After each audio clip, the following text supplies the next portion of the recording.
Yuk, pulang. Halo semuanya. Belum. Oke.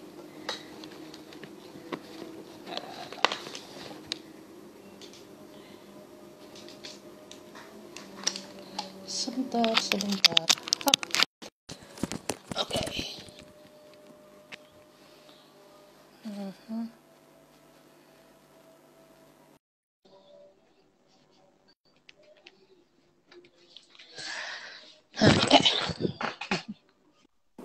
Halo, Hai Ren, halo semuanya.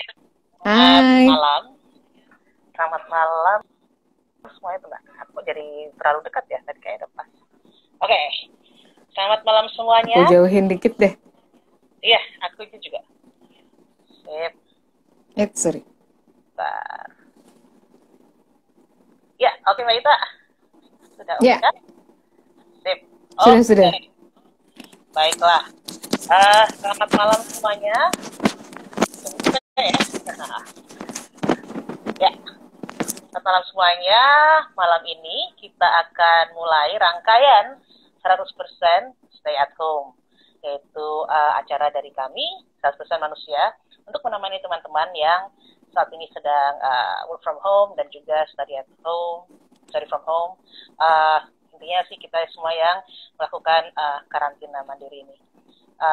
Malam ini kita akan berbincang-bincang dengan seorang psikolog kawan saya yang bernama Mbak Ita Azli. Mbak Ita ini adalah halo. seorang Halo Mbak Ita.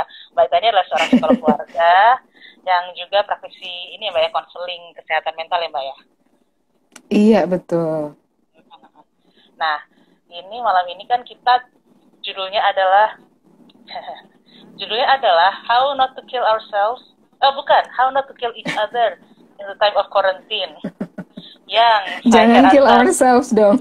bukan kill ourselves, tapi itu juga mungkin agak-agak juga ya. Maksud saya, Hmm. jadi kan begini, biasanya kalau dalam situasi karantina mandiri ini kan kita ada dua kondisi. Yang pertama adalah Hmm. kita tinggal sendirian di kos atau di rumah kontrakan atau apartemen kesendirian dan agak-agak putus dengan kontak sosial mungkin ya. Tidak seperti biasanya. Tapi juga ada juga kondisi di mana kita tinggal bersama-sama, entah pasangan, entah keluarga, entah teman-teman satu rumah, teman kontrakan satu rumah, roommates gitu ya. Nah itu juga maksudnya itu how not to kill each other tuh itu juga sangat itu ini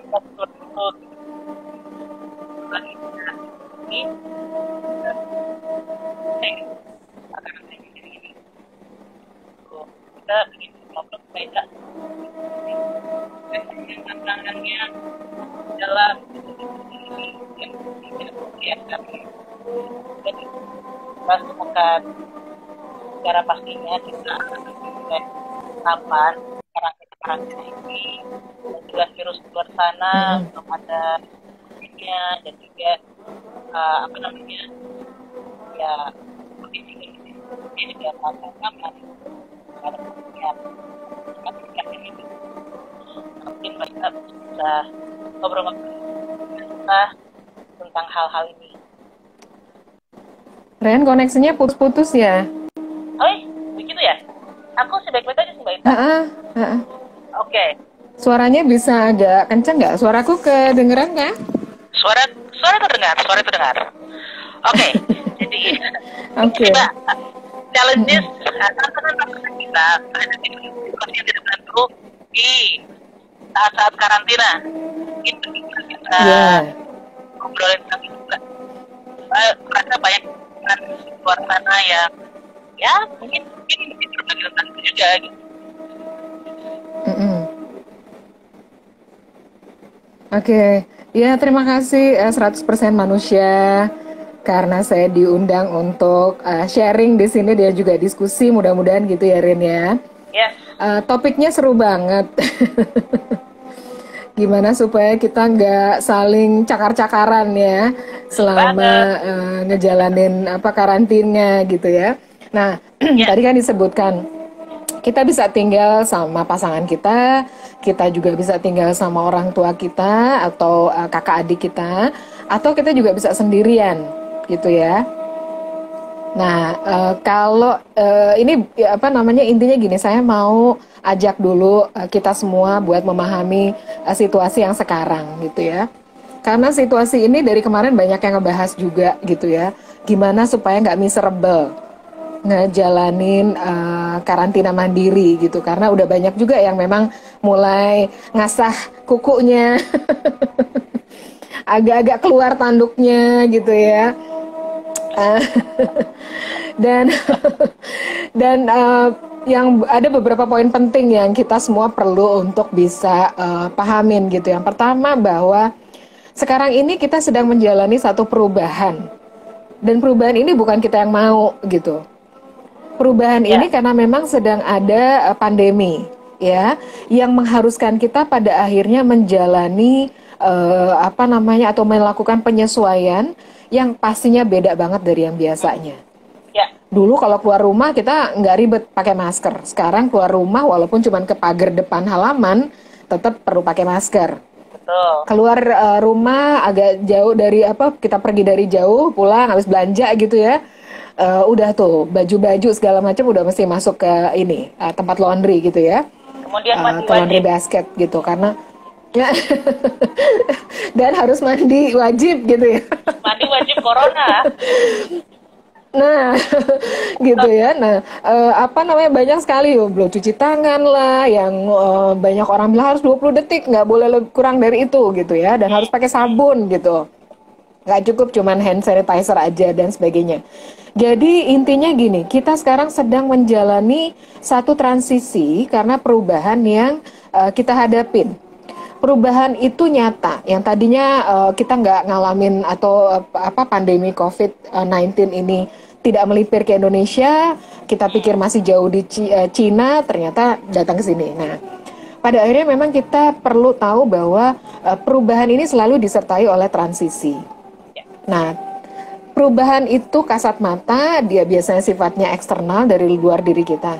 Yang sekarang kenapa bikin kita akhirnya semua bete, boring, kemudian kesel, marah-marah nggak karu-karuan gitu ya. Udah mungkin stresnya tingkat tinggi gitu. Kenapa? Karena kita sedang menjalani transisi. Transisi ini setiap orang jernihnya beda. Karena dia adalah proses mental yang menyertai perubahan. Nah, ini yang menjadi tantangan dan tidak mudah. Nggak ada satu ahli pun bilang bahwa transisi ini satu hal yang mudah. Karena yang ditolak orang bukan perubahan, tapi transisi itu sendiri. Dan kalau kita bicara transisi, sekarang ini kita semua dipush keluar dari comfort zone kita ya, iya nggak sih? Banget sih. Iya kan, yang tadinya kita bisa bebas kemana-mana, berangkat ke kantor, kemudian kita mau ngopi-ngopi cantik, ngopi-ngopi ganteng gitu ya, sama teman-teman kita, kapanpun. Kenapa Ren? Nonton bioskop juga. Nah, bener. Kita udah janjian nonton tiap minggu gitu ya. Pokoknya apapun kita bisa lakukan di luar rumah. Nggak stranded di rumah gitu ya. Sekarang nggak bisa kayak begitu. Jadi comfort zone kita itu kayak udah nggak seperti dulu gitu kan. Dan apakah kita comfort dengan kondisi sekarang? Nggak tahu deh. Semua orang punya jawaban masing-masing. Kemarin saya sempat ngebahas mengenai transisi mental ini juga atau proses mental ini. Kalau sekarang tuh banyak banget di sosial media yang posting mengenai growth zone. Nah, ini yang kita perlu sama-sama sadarin. Kita ada di mana di dalam zona itu. Dari comfort zone kita dipaksa keluar, apakah kita masih ada di zona takut? Nah, zona takut ini yang kadang-kadang bikin kita punya kecemasan, bingung, marah-marah nggak karuan gitu ya. Kalau kemarin jadi ada panic buying dan sebagainya. Nah, apakah kita sekarang sudah ada di learning zone? Kita belajar dari pengalaman sebelumnya, jadi nggak perlu hoarding, nggak perlu numpuk-numpuk barang misalnya gitu. Atau ya udah emang kita mesti kerja dari rumah gitu, nggak mungkin ke kantor gitu sekarang ya. Dan apakah kita sudah masuk ke growth zone? Sebenarnya itu adalah satu pemahaman kunci untuk kita bisa tahu bagaimana kita dealing sama situasi sekarang gitu, Rin. Pada intinya seperti itu.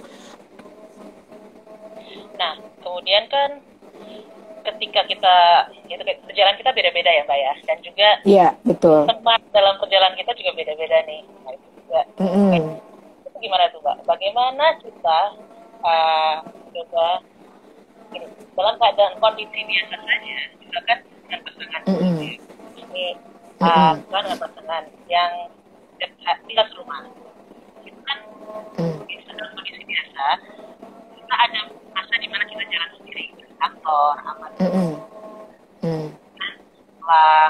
pulang baru ketemu ngobrol, ya. Tapi dalam hari itu, di bulan, kan kalau saya juga beberapa pasangan ketika mereka mulai karantina itu 2 minggu itu kemudian muncul kasus-kasus perayaan dan ya gitu-gitu deh. Maksudnya bagaimana ya supaya kita juga bisa maksudnya kita sih emang mempersiapkan diri kita untuk kondisi seperti ini. Cuman gimana sih supaya kayak praktisnya supaya kita bisa mentolerir orang lain juga kali ya, dan membuat kita juga bisa memahami bahwa orang lain juga perlu mentolerir kita gitu. Karena kan kita sama-sama saling kan, interaksinya 2 arah. Betul. Nah, ya kalau kita perlu cari strateginya, dan memang kita butuh strategi itu. Ini ibaratnya kayak kalau kita naik pesawat terbang, sebelum take off tuh kan ada safety regulations procedure ya, ada prosedur keselamatan. Salah satunya adalah flight attendants-nya bilang kalau tekanan udara dalam kabin menurun, masker oksigen akan keluar, kita perlu menolong diri kita sendiri sebelum kita bantu orang lain. Analoginya kayak gitu. Jadi yang ada 2 hal sebetulnya yang memang perlu akan bisa ngebantu kita ngejalanin masa transisi ini dalam karantina mandiri kita. Yang pertama adalah kita perlu untuk bisa keep our balance. Jadi ngejaga keseimbangan kita. Dan keseimbangan itu dari sisi kebutuhan fisik kita, kebutuhan psikologis kita, kebutuhan emosional kita, kebutuhan sosial kita, kebutuhan spiritual kita, kebutuhan personal kita sebagai pribadi butuh, dan satu lagi profesional professional life kita juga kita perlu tahu gitu ya. Jadi so balance is the key. Itu satu. Yang kedua, self care itu menjadi prioritas. Dan ini penting banget. Seringkali kita jadi rungsing sendiri, padahal sebetulnya kita mungkin aja, apalagi sekarang puasa ya Ren, gitu ya. Iya benar. Udahlah, iya kan? Udahlah sepanjang pagi sampai sore kita nggak makan. Orang lapar tuh kan biasanya gampang banget cranky-nya gitu ya, ada aja gitu ya. Bolo-bolo mau dicolek sedikit aja udah langsung pasang kuda-kuda gitu ya. Nah, jadi dan self care ini memang pada akhirnya balik lagi ke diri kita, gitu ya.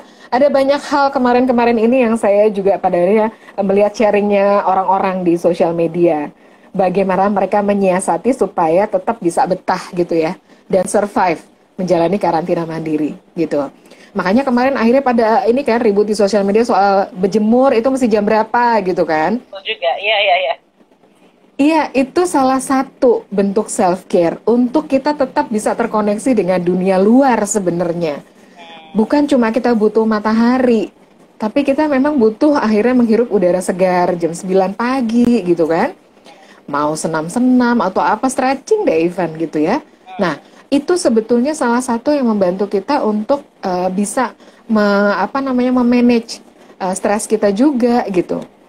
Siapa sih yang betah cuma ngadepin tembok lagi gitu kan? Iya. Makanya kemarin ada yang bikin iya kan, bikin denah gitu kan? Iya. Nah, dari jalan ke dapur nih yang biasanya lurus, ntar belok mana dulu, baru bisa ke dapur gitu kan? Nanti belok mana dulu gitu kan? Jadi cari variasi, Iya. biar nggak boring gitu. Nah, itu salah satunya adalah mungkin memang kita perlu menata diri kita dulu. Apa sih yang kita rasakan, kita perlu tahu. Gitu, apakah memang sekarang ini ada apa yang bikin saya kesel sekarang ini? Kalau dulu kerjaan gitu ya, kalau dulu mungkin akhirnya macet gitu. Sekarang kan kita lagi nggak macet-macetan, terus apa dong yang bikin kita kesel ya? Jadi pertama kita identify dulu masalah kita apa, sama siapa gitu ya, kenapa gitu, itu perlu tahu dulu. Sehingga akhirnya kita jadi lebih aware sama kebutuhan kita sendiri. Apakah itu sesuatu masalah yang kita pribadi hadepin atau ini menyangkut orang lain. Nah, jadi dua hal utama itu yang memang penting untuk kita ingat. Yang pertama adalah keep our balance, yang kedua adalah self care, itu merupakan prioritas gitu. Oke. Nah, ini kita kan ada beberapa halo. Yes, halo. Oke. Jadi kan kita ada beberapa pertanyaan nih, Mbak. Dari teman-teman yang tadi mendm-kan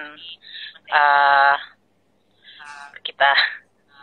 Sebentar, saya cari dulu. Mungkin bisa kita coba bahas sedikit kali, Mbak ya? Iya, boleh. Ini ada yang bertanya, how to stay sane in this uncertain time? Tadi udah dibahas ya. Kemudian, gimana caranya bikin orang tua yang lansia terbiasa di rumah? Dari biasanya kerja seharian di luar rumah. Oh, mungkin maksudnya sekarang harus di dalam rumah, sementara dulu kan terbiasa pergi-pergi keluar, entah arisan, entah ketemu senam pagi atau segala macam gitu kan. Sekarang kan mungkin mungkin ada yang ngeyel mungkin atau merasa kok saya baik aja gitu. Jadi itu maksudnya kali ya, gimana cara menghadapi dan kepada orang-orang yang lebih tentang hal ini.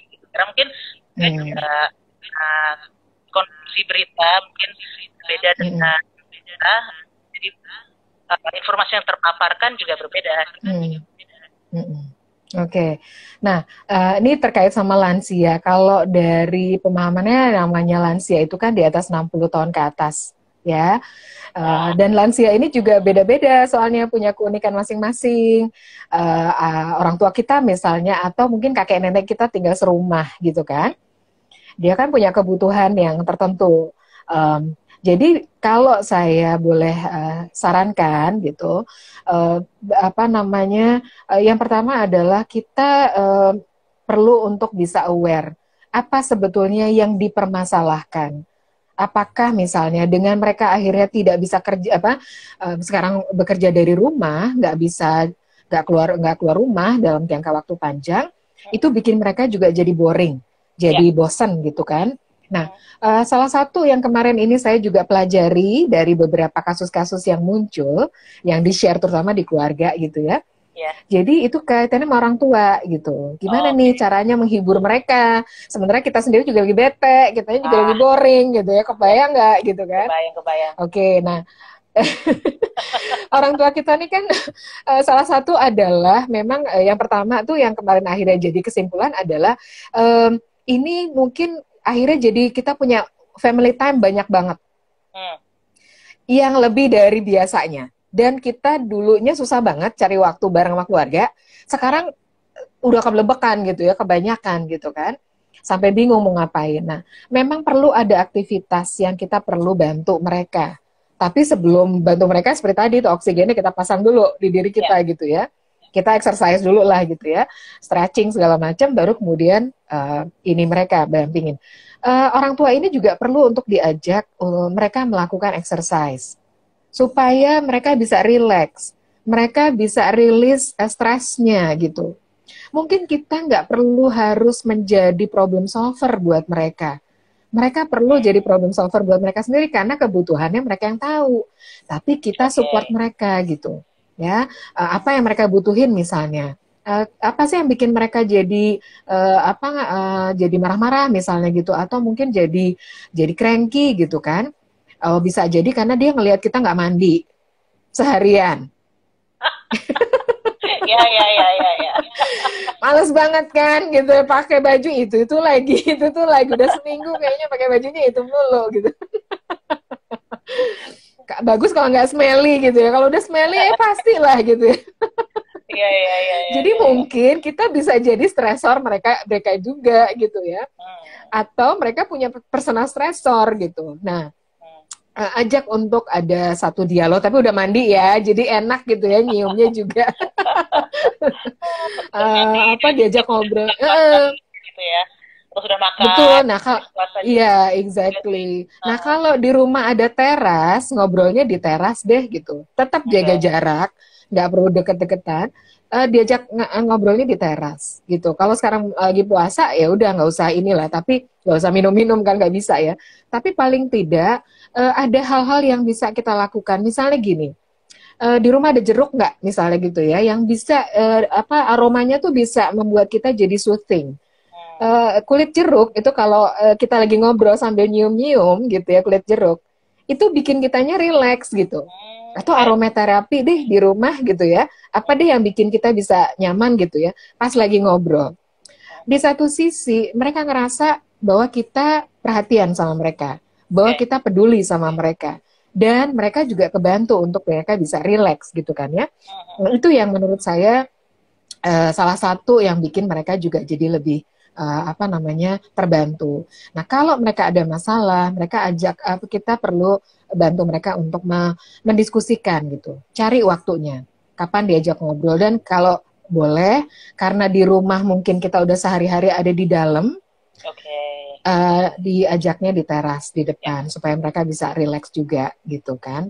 Sambil kalau ada binatang peliharaan, ajak aja duduk ngobrol gitu. Iya, iya, iya. Ditaruh di pangkuan gitu ya, kucing ke atau anjing atau kelinci gitu. Itu salah Masukin satu yang ular. membantu mereka untuk relax. Kalau ada Ada. dan kalau seneng ya, asal jangan fobia. Gitu. Antara lain ya Ren seperti Iya. itu. Oke. Kemudian nih ada pertanyaan lagi. Mm-mm. Saya susah tidur selama PSBB ini. Nah, nah. PSBB kan ini ya, pendidikan zaman dulu. Pembatasan sosial berskala besar. Ya, saya susah tidur sama PSBB ini karena ngalamin kecemasan. Gimana cara atasinya ya? Oke. Oke. Eh, apa namanya kalau misalnya kita punya masalah dengan ada gangguan tidur gitu ya dan salah satu yang men-trigger itu karena kita cemas. Nah, kecemasan ini kita perlu explore gitu karena kecemasan itu ada dua. Ada yang memang kita semua bisa kok cemas dan itu wajar. Apalagi kondisi nggak jelas seperti sekarang, itu bikin kita cemas dan takut biasanya. Uncertainty itu, ketidakpastian, itu memunculkan dua emosi yang paling kuat, yaitu adalah kecemasan dan ketakutan. Oke. Ya. Nah, tapi kecemasan ini bisa jadi gangguan mental, jadi kayak mental illness. Kalau kita nggak apa-apain. Jadi ada anxiety disorder. Oke. Ya, memang betul gejalanya yang paling sering muncul adalah masalah tidur. Nah, ini memang perlu satu upaya tersendiri untuk bisa kita ngebantu supaya kita bisa intinya ujungnya adalah tidur ya. Goalsnya adalah supaya kita bisa tidur. Itu ada proses yang kita perlu jalanin. Pertama adalah kita memang perlu dealing sama anxiety kita, jangan dihindari. Oke. Yes, I am anxious gitu ya. Saya punya kecemasan gitu. Dan ini yang saya cemaskan. Kita perlu tahu apa yang kita cemaskan. Ya. Karena kita kadang-kadang bingung sendiri yang kamu cemasin, lo cemasin apa sih? Apaan ya? Semua juga gue cemasin gitu kan. Ya, ya, ya. Tapi apa yang spesifik sekarang yang kita cemasin? Pekerjaan kita kah? Apakah kita sedang memikirkan, aduh ini PSBB sampai kapan ya? Terus gue nanti kalau misalnya ke kantor gitu, apa namanya bahkan kayak dulu lagi nggak ya gitu atmosfernya, atau masih adakah pekerjaan buat saya sementara banyak kantor tutup sekarang gitu, apakah itu yang menjadi sumber dari masalah kita sekarang, sehingga kita jadi concern sama apa penghasilan kita atau apa hubungan misalnya jarak jauh kan jadi LDR dong ya sekarang. Betul, Sama betul. si Ayang gitu kan, kangen nggak ketemu. Terus aktif di sosial media gitu kan, terus toto dia mungkin akhirnya jadi yang dating online, akhirnya jadi sekarang laku gitu kan, gimana tahu gitu kan. Apakah itu yang kita cemaskan atau apa? Kita perlu jujur sama diri kita. Apa yang menjadi concerns kita, itu yang perlu kita tahu. Terus apa yang bisa membantu kita untuk bisa mereduce, mengurangi kecemasan itu. Kita nggak bisa ngilangin kecemasan itu, Ren. Ya, teman-teman juga kita nggak bisa ngilangin kecemasan. Yang paling mungkin kita lakukan adalah bagaimana mengurangi, gitu ya, intensitas dari kecemasan itu, dan bahkan mengurangi frekuensinya juga. Jadi nggak sering cemas. Karena kalau sering cemas gitu, kita nanti bisa jadi panik, ngalamin serangan panik. Nah, salah satu yang sangat disarankan adalah nanti coba googling ya teman-teman. Satu ada yang namanya grounding technique, gitu ya, teknik untuk kita jejak. Orang cemas itu kan biasanya kalau kita ngalamin kecemasan kita mikirnya terlalu jauh. Yang belum kejadian itu yang kita pikirin, gitu ya. Dan itu susah banget untuk kita nggak mikirin gitu. Nah itu yang bikin kita cemas. We are here but we want to be there, gitu. Sementara kita belum nyampe ke sana, itu yang bikin kita cemas. Jadi grounding teknik ini membantu kita untuk meredusir kecemasan. Grounding teknik itu berhubungan sama 5 panca indera kita. Kita memberdayakan mata, apa yang kita bisa lihat, 5 hal yang kita bisa lihat di di dalam lingkungan kita sekarang. Sebutin itu. Jadi nggak cuman saya ngelihat roti gitu kan, atau bubur sumsum, bubur kolak gitu. Sebutin itu, gitu. 5 hal itu, dan bagaimana terus panca indera yang lain kita juga stimulasi gitu. Itu ada yang namanya grounding teknik, teman-teman bisa cek di kalau googling misalnya gitu ya. Terus ada juga yang relaksasi dengan nafas 478. Jadi ini tidak hanya pada saat kita lagi mau tidur aja. Jadikan ini sebagai satu agenda harian. Kalau kita punya masalah kecemasan, itu lakukan nafas 478 ini 3 kali sehari.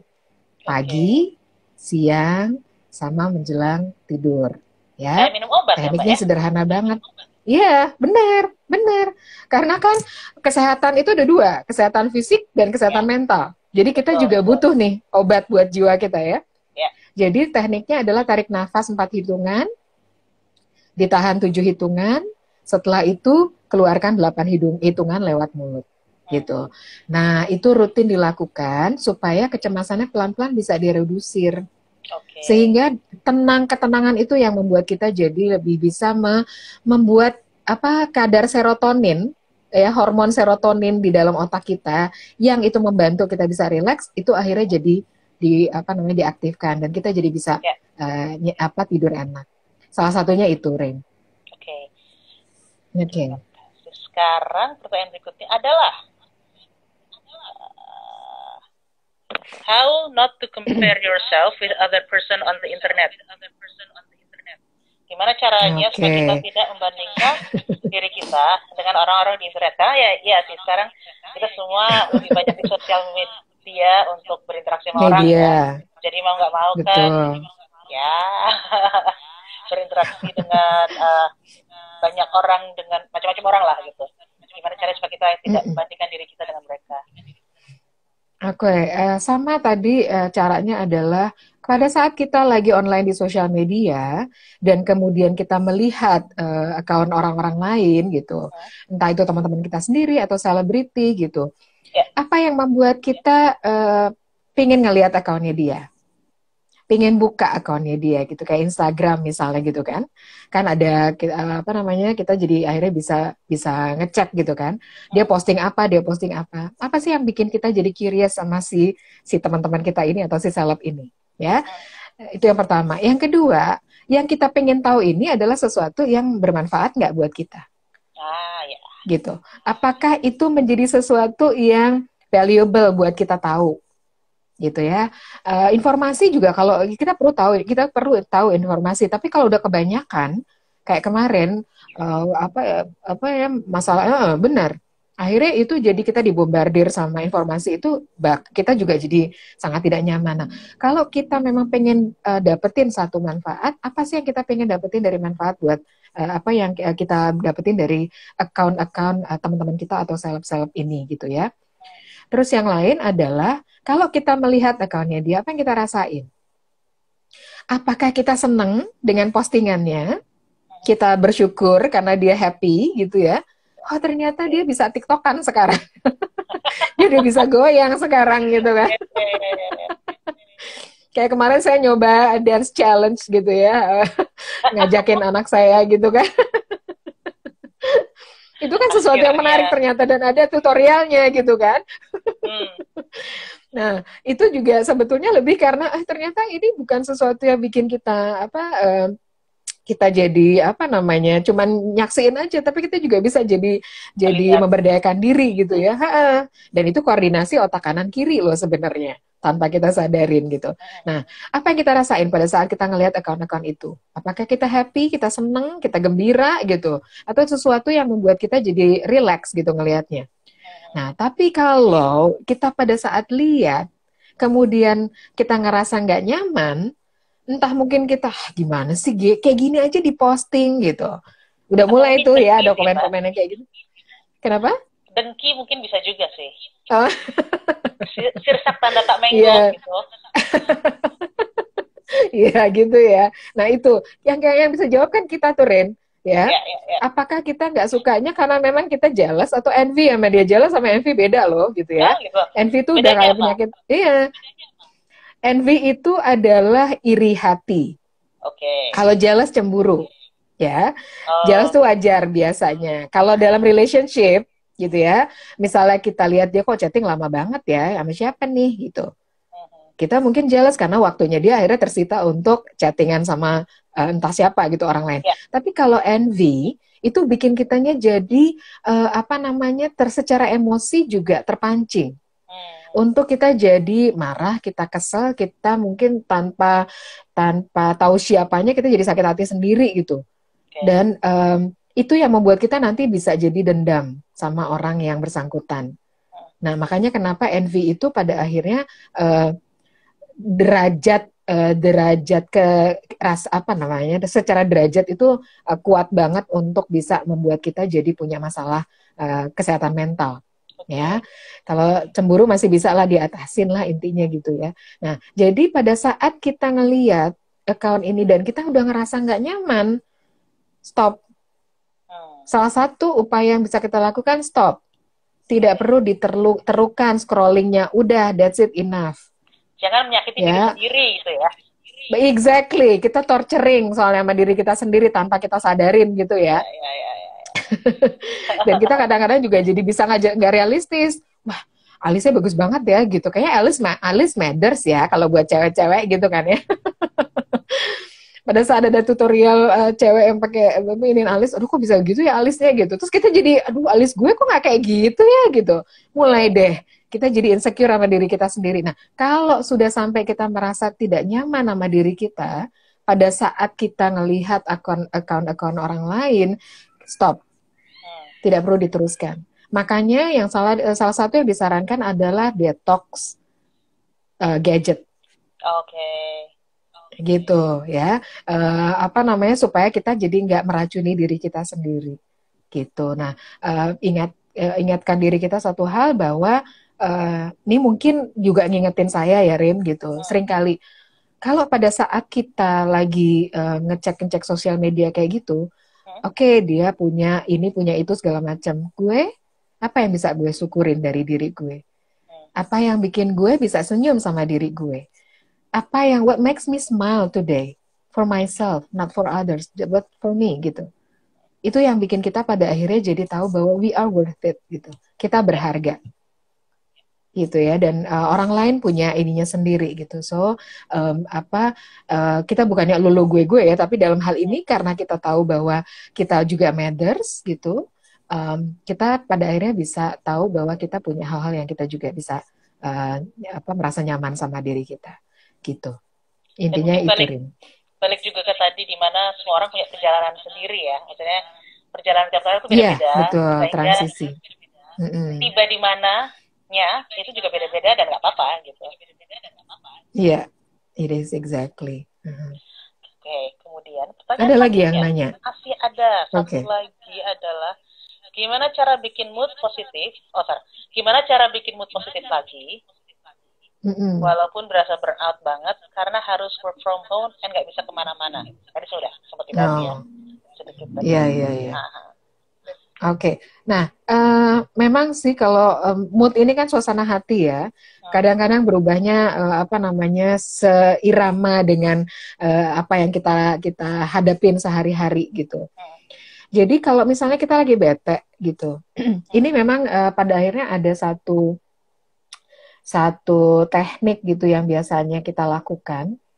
Itu kita bilangnya yang pertama adalah kita stop dulu gitu untuk apa namanya kita melakukan hal-hal yang mungkin tidak nyaman buat kita gitu.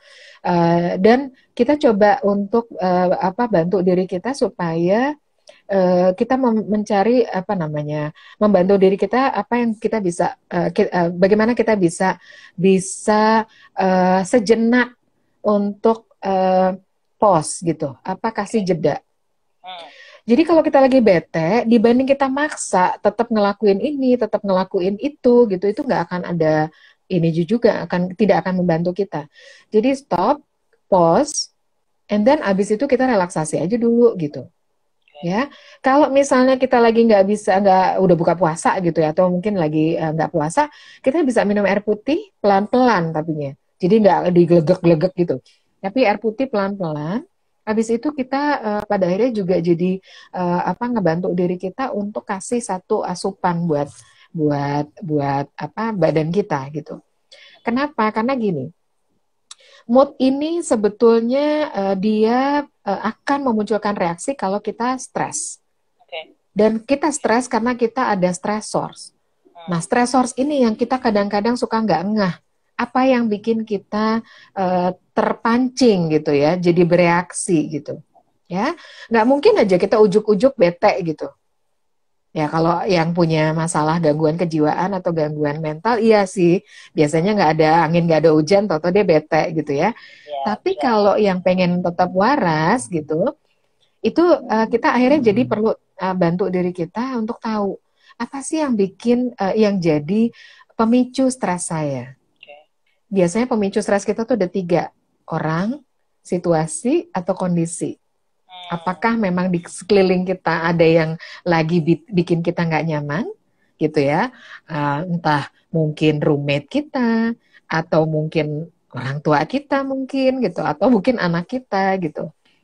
Terus situasi apa yang sekarang ini bikin apa yang saya nggak nyaman? Rumah berantakan, ya udah dibilangin berkali-kali kasur diberesin dong gitu, nggak diberesin juga gitu kan. Itu kan akhirnya jadi gitu yang mungkin tadinya kita udah seger, udah habis mandi gitu ya seger, akhirnya lihat kayak gitu bete banget gitu ya. Atau mungkin kondisi yang sekarang ini juga kan PSBB gitu ya, kita perlu physical distancing, work from home, study from home, belanja from home gitu. Semua kita lakukan di rumah. Itu kondisi yang menjadi stressor buat kita. Nah, itu kalau misalnya kita pada akhirnya apa namanya udah ngerasa satu di pikiran kita muncul pikiran-pikiran tertentu sebagai reaksi gitu ya dari stres kita, berarti kita memang sedang ada di dalam kondisi yang kita perlu bantu diri kita untuk kita bisa apa memahami gitu ini kenapa pikiran itu muncul. Intinya kalau kita dalam kondisi mood ini seperti tadi reaksi dari stres kita, itu bagaimana apa yang muncul di pikiran, yang kita rasain secara emosi atau perasaan kita yang muncul apa. Yang ketiga perilaku kita, apakah kita terus banting-banting barang, atau kita mungkin jadi uring-uringan sendiri, atau kita jadi malas ngapa-ngapain, mager aja gitu, atau yang terakhir fisik kita ngomong apa gitu. Pada saat kita lagi apa namanya tidak nyaman sama diri kita, fisik kita biasanya ngomong. Entah mungkin kita jadi ngantuk melulu, bawaannya gitu ya, atau mungkin kita jadi apa namanya jadi punya masalah entah jerawat atau muncul gitu. Oh ya. Ya yang ya macam-macam deh gitu ya. Nah, ini memang pada akhirnya ya gitu. Nah, ini yang menurut saya memang kita perlu aware dulu. Nah, bagaimana caranya supaya kita bisa ngebantu? Setiap orang punya strateginya masing-masing. Ya, saya selalu apa namanya ajak untuk kita bisa kasih pause sebentar, kemudian relaksasi. Nah, relaksasi ini yang membantu kita untuk bisa balik ke diri kita gitu. Jadi we are in touch with ourselves. Jadi ini yang membuat kita juga lebih mudah memanage mood kita. Karena kalau kita mau manage mood, tapi pikiran kita jadi belum terkoneksi nih antara pikiran, emosi gitu ya. Ini perjalanan paling jauh kan dari pikiran ke perasaan.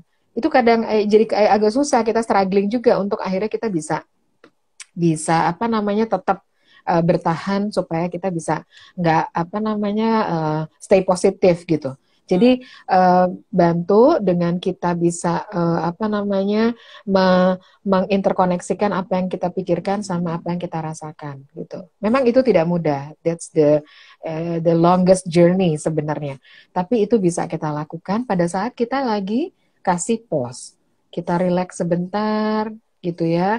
Kalau misalnya di rumah kan kita ini ya, cuci tangan itu salah satu terapi sebenarnya untuk membantu kita bisa memanage mood kita. Air itu kan menenangkan. Kita ngelihat kucuran air gitu ya di di keran gitu sambil kita ngamatin itu membuat kita biasanya terbantu untuk kita dengan mendengarkan, dengan kita melihat, dengan kita merasakan, dan itu juga bisa bisa membantu. Jadi banyak sekali cara-caranya, tapi satu itu kita perlu tahu apa yang bikin kita mood kita berubah gitu, dan apa yang kita butuhkan supaya kita bisa terbantu memanage mood kita gitu.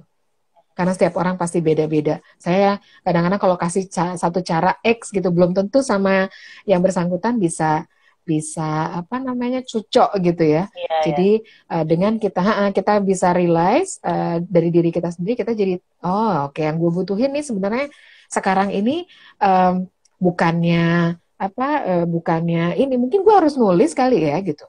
Mungkin dan seringkali journaling atau nulis itu writing, apa yang kita pikirin, apa yang kita rasain, itu kayak kita ngajak diri kita keluar dari masalah pelan-pelan. Nggak bisa drastis, tapi pelan-pelan at least gitu. Nah, mudah-mudahan sih teknik itu bisa ngebantu.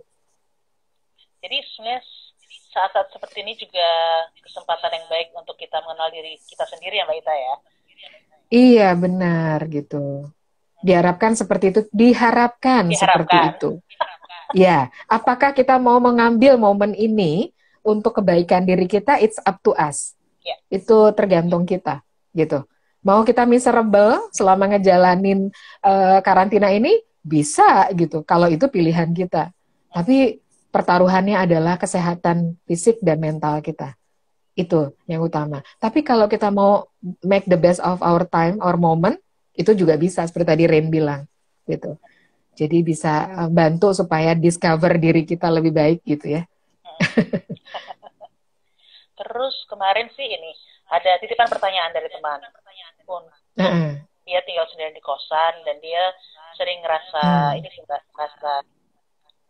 down kali. Mungkin dia nggak depresi, tapi mungkin nggak sampai depresi secara klinis ya, tapi dia ngerasa gue kayak depresi ya. Gitu. Dan itu kemarin sempat hujan, mendung, kemudian dia juga bukan tipe orang yang suka sosmed atau berinteraksi dengan orang, dia juga malas sebenarnya, cuman dia juga saat ini juga merasakan loneliness gitu, sendirian.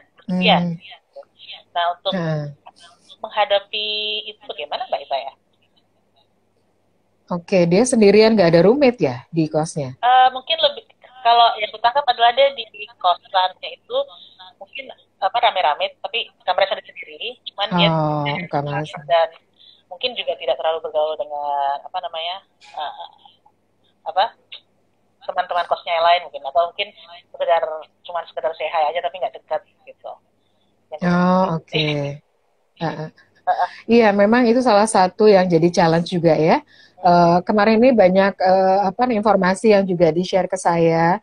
Ada orang-orang tertentu yang dia harus shielding gitu. Jadi dia harus benar-benar nggak boleh ketemu sama keluarganya, even gitu ya.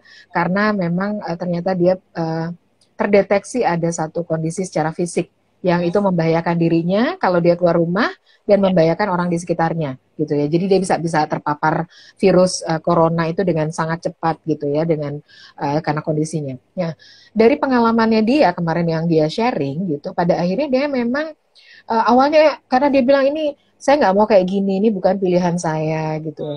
Dan walaupun mungkin dia juga nggak punya teman banyak gitu ya, tapi kita nih manusia ini kan makhluk sosial ya, so we still need to stay connected gitu ya.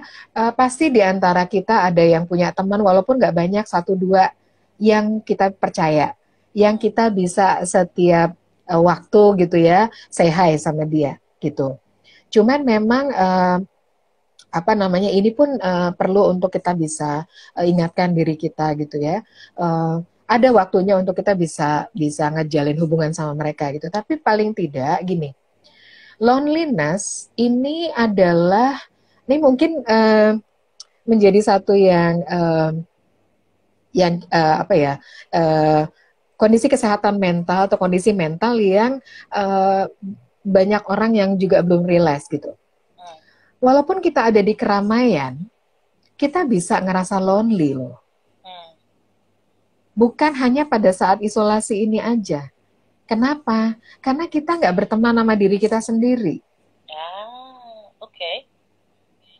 Jadi that's the thing sebenarnya. Hubungan kita dengan diri kita ya sebetulnya ya. Exactly, benar. Gitu. Jadi orang kenapa kok I'm in the crowd tapi I feel lonely gitu. Tuh banyak kan orang yang sharing juga kayak gitu. Saya kok ngerasa ini ya sepi ya. Padahal di rumah banyak orang tapi kok tetap ya saya merasa lonely. Nah, kita mungkin seperti tadi Ren bilang dan ini jadi saran yang bagus. Ini waktunya untuk kita coba untuk lebih kenal diri kita.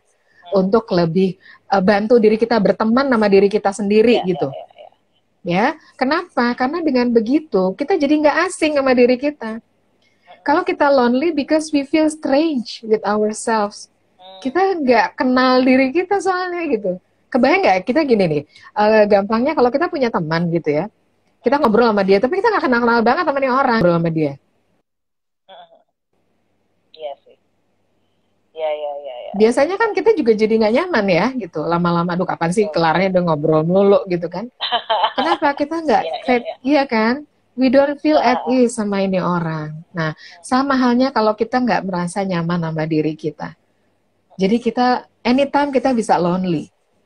Nah, mungkin memang ini salah satu momen untuk kita bisa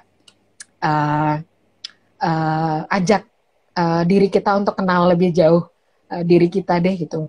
Kalau di satu teknik exercise gitu ya, saya kebetulan kan latihan yoga gitu.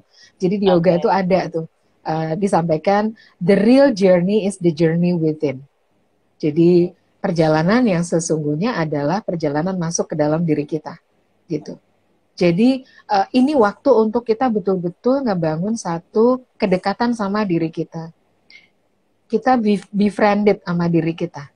Jadi dimanapun kita pada akhirnya kita punya kenyamanan itu. Nah, kalau sekarang kita sedang mengalami loneliness itu, satu, upayakan untuk kita bisa bantu diri kita, kenal lebih jauh tentang diri kita, jadi bangun self-awareness, kemudian ada self-knowledge di situ, apa sih yang kita suka, apa yang kita nggak suka, apa yang bikin gue bete, apa yang bikin gue senang, yang bikin gue happy gitu.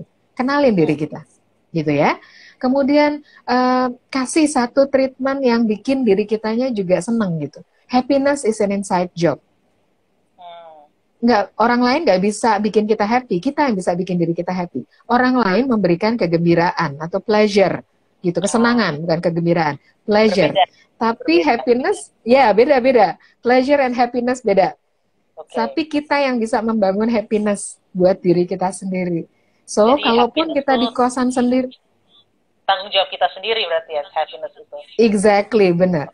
Happiness is inside job. Itu adalah tugas kita sendiri, bukan tugas orang lain. Orang lain kasih pleasure, kesenangan. Tapi apakah pleasure itu jadi happiness buat kita, it depends on us, gitu ya. Nah, jadi bantu diri kita untuk lebih nyaman sama diri kita, bangun kenyamanan itu. Sehingga dimanapun kita, meskipun kita di kos sendirian, kita tetap bisa nyaman sama diri kita. At least kita merasa nyaman sama diri kita. We are comfortable with ourselves.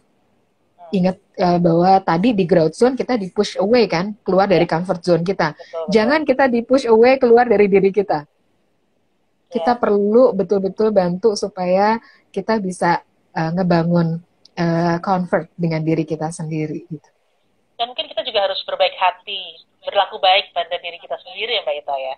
Kayak not to be betul. Gitu. Tapi jangan terlalu menghakimi diri sendiri kita juga gitu. Misalnya ya karena kondisinya tidak menentu, mungkin kan kalau ngeliat sosial media, wah banyak yang produktif, bikin ini, bikin itu, apa gini-gini itu. Kalau memang kita sedang tidak bisa melakukan itu, ya sebenarnya nggak apa-apa juga gitu. Jadi dan kita tidak kalau kita apa sih kayak pernah baca di mana sebaiknya kita juga hal-hal buruk yang tidak akan kita katakan pada orang lain juga harusnya tidak pada diri kita sendiri gitu. Iya, betul banget. 100% buat Rin. Terima kasih. Coba kita lihat apakah ada pertanyaan-pertanyaan dari teman-teman yang sudah join kita hari ini. Oh, belum ada sih. Teman-teman, kalau ada yang ingin bertanya silahkan, mumpung ada Mbak Itanya. Nah Mbak Ita, kalau misalnya nih ada teman-teman yang ingin mungkin konseling ataukah mengobrol atau bertanya, itu bisa nyari Mbak Ita di mana Mbak Ita? Oke, kalau ini kan kita sebenarnya lagi live di Instagram ya. Instagram saya kan On The Couch with Ita. Itu ada satu link yang teman-teman bisa klik di situ. Jadi saya memang pada akhirnya kalau ada kebutuhan untuk counseling, sekarang ini kan nggak mungkin sesinya ketemu ya, face to face. Jadi biasanya online gitu. Nah, kalau memang punya kebutuhan itu, nanti bisa buka di link itu ada beberapa hal yang saya share lewat account Tumblr saya mengenai counseling itu apa, gitu. Dan ada juga satu cara untuk membantu gue butuh terapi apa enggak sih sebenarnya gitu. Itu ada yang bisa diisi di situ gitu ya. Sama satu lagi kalau memang ternyata nih dari sesi kita malam ini, kalau memang ada pertanyaan tapi belum sempat disampaikan, bisa kirim DM ke saya di On The Couch with Ita. Apa kira-kira pertanyaannya, nanti saya lihat di situ apakah memang jawabannya, dan kasih email, nanti saya bisa follow up lewat email. Karena kalau di DM agak terbatas ya gitu. Nah, kasih alamat email aja, nanti saya bisa cek kontak langsung lewat email. Ini barusan ada yang nulis work from home kan lingkungan berarti rumah-rumah aja, tak bisa keluar, gimana caranya bisa tak stres dan bosan. Ya, tadi sudah seperti omongin sih sebetulnya ya. Ya, Bapak mungkin Tias baru join ya. Oke, halo Tias. Terima kasih. Ya, benar, namanya juga work from home ya. Jadi emang kita kerjanya dari rumah gitu ya, Tias ya, nggak bisa keluar. Nah, intinya memang tadi kita di awal ngebahas banyak bahwa kita nih lagi ngejalanin transisi, satu peralihan yang memang itu membutuhkan kesiapan mental kita gitu ya, karena pasti ada ups and downs-nya gitu. Bahwa ini menjadi we are in this together, kita semua ada di dalam kondisi yang sama sekarang, atau situasi yang sama, so you're not alone. Kalau katanya Liverpool kan gitu, you will not walk alone katanya gitu. Nah, intinya adalah kita nggak bisa mengingkari bahwa kita bisa distress, kita bisa bosen ya. Please kasih kesempatan buat kita mungkin bete, kasih kesempatan buat kitanya uring-uringan gitu. Ini yang kita kadang-kadang mungkin kita nggak bisa perfect ya, selalu all the time harus stay positif gitu, harus be positive gitu, think positively gitu. Kadang-kadang kita juga ada waktu di mana kita ya gitu ya, benar gitu. Dan ada yang kata orang toxic positivity katanya gitu ya, udah kebanyakan positifnya. Nah, Kak, jadi kalau misalnya dalam transisi ini terus kita jadi seperti tadi bosan, kita juga jadi stres sendiri gitu ya. Itu adalah waktu di mana kayak ada alarm di dalam tubuh kita. Ada yang perlu untuk kita bisa pahamin nih, kenapa nih setelan atau alarm kita bunyi nih sekarang gitu. Jadi seperti tadi saya sampaikan, pause dulu, stop sebentar untuk kita cari tahu apa yang bikin saya nggak enak sih gitu. Apakah tadi pagi sahurnya nggak seperti yang saya harapin gitu ya, makanannya ternyata udah basi gitu kan, aduh, atau kurang banyak gitu kan. Udah gitu masih berbagi pula gitu ya, padahal tuh makanan kesenangan gitu, aduh bete banget gitu. Atau apa? Yang paling penting adalah kita aware sama apa yang menjadi trigger dari keboringan kita atau mungkin kebosanan kita. Bahwa kita ada di rumah sekarang ini nggak bisa kemana-mana, memang bukan pilihan kita, tapi ini fakta yang harus kita hadepin dan perlu kita jalanin. Karena pilihannya cuma dua, mau tetap sehat atau jadi sakit. Ya itu kan, kalau mau sehat ya udah kita stay di rumah gitu ya. Tapi bukan berarti kita nggak do nothing. Stay di rumah itu membuat kita pada akhirnya jadi punya kesempatan buat tadi ngasih nutrisi sama mental kita, sama fisik kita juga. Tapi kalau misalnya memang pada akhirnya kita tahu bahwa aduh nih kita boringnya karena kerjaan nggak kelar-kelar, nah itu lain cerita tuh gitu. Ya mungkin kita barangkali perlu untuk bisa berkomunikasi sama pihak atasan mungkin atau coworkers gitu. Gimana caranya kita tetap bisa teamwork gitu ya, kita bisa berkolaborasi mengatasi masalah itu. Jadi kita mesti milah, apakah ini masalahnya yang bikin kita boring, yang bikin stres itu personal, atau itu kaitannya sama pihak di luar dari diri kita gitu. Jadi kalau memang itu kaitan dengan kerjaan seperti tadi, berarti memang perlu ada perlu ada kolaborasi atau koordinasi dengan pihak lain gitu. Dan kalau memang pada akhirnya nih ada nih caranya, yuk kita saling bisa ngebantu misalnya gitu ya, idealnya kayak gitu ya. Nah kita bisa ngebantu, ya udah berarti kan ada yang bisa kita lakukan untuk kita bisa ngatas. Ya gue bosannya karena kerjanya itu lagi. Ini sekarang sudah jadi rutinitas kan sebetulnya. Dan rutinitas itu kalau kita nggak membuat variasi gitu ya, pasti nanti ujung-ujungnya kita jadi boring sendiri. So kita perlu variasi di dalam menjalani work from home. Mungkin hari ini kita di kamar, besok kerjanya dari mana, gitu ya. Kemudian kita pakai baju apa hari ini, kita pakai minyak wangi apa hari ini, gitu. Itu yang membuat kita pada akhirnya merubah atmosfer di jiwa kita supaya akhirnya kita juga jadi bisa ngatasin boring kita. Gitu, Rin. Oke. Mbak Ita, terima kasih banyak sudah mengisi. Sama-sama. Sesi pertama dari 100% Yeay.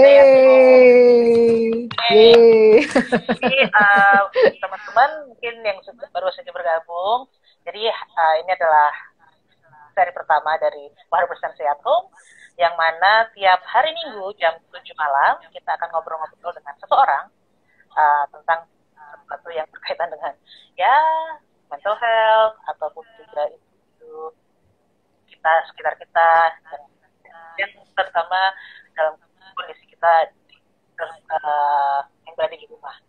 Untuk minggu ini kita ditemani Mbak Ita Azri, seorang psikolog kakak kelas saya. Untuk minggu depan kita akan kita ngobrol dengan Putri Ayudhya.